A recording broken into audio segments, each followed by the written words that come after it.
for this really important MPI, and for her advocacy in the previous and this parliament on the need to make sure our system works for every generation, and the bravery to speak up on tax. I'm also very proud to have spoken up on tax and then delivered a tax green paper last term, because tax has been the missing element of so many of the issues facing younger generations, and we need the major parties to step up and get real and courageous about the changes that need to be made.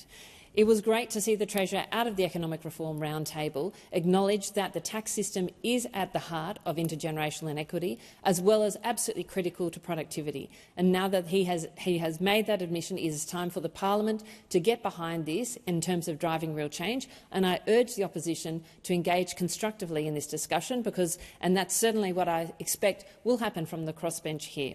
Because the crossbench has been driving this debate from the start. And this is because tax matters, and frankly the future of every generation, including those young people in our country right now, really matters, and they're struggling.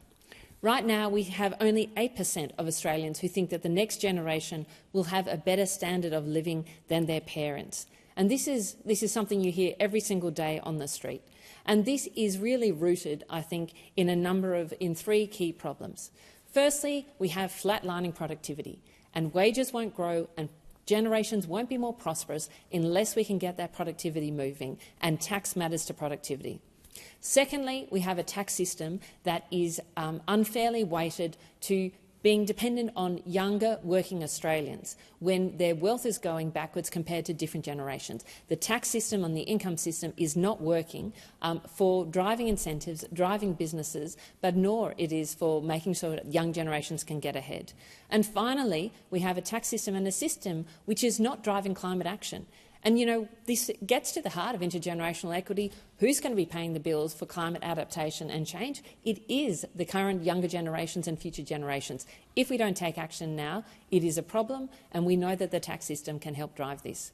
And finally, a piece which is outside tax but is absolutely relevant is fiscal discipline. Because if we laden our current generations with debt, we know that they have to pay them off in the future. So this goes to spending as well as tax in terms of restraint in spending. But I do want to spend the rest of the time really focused on tax because it's absolutely critical.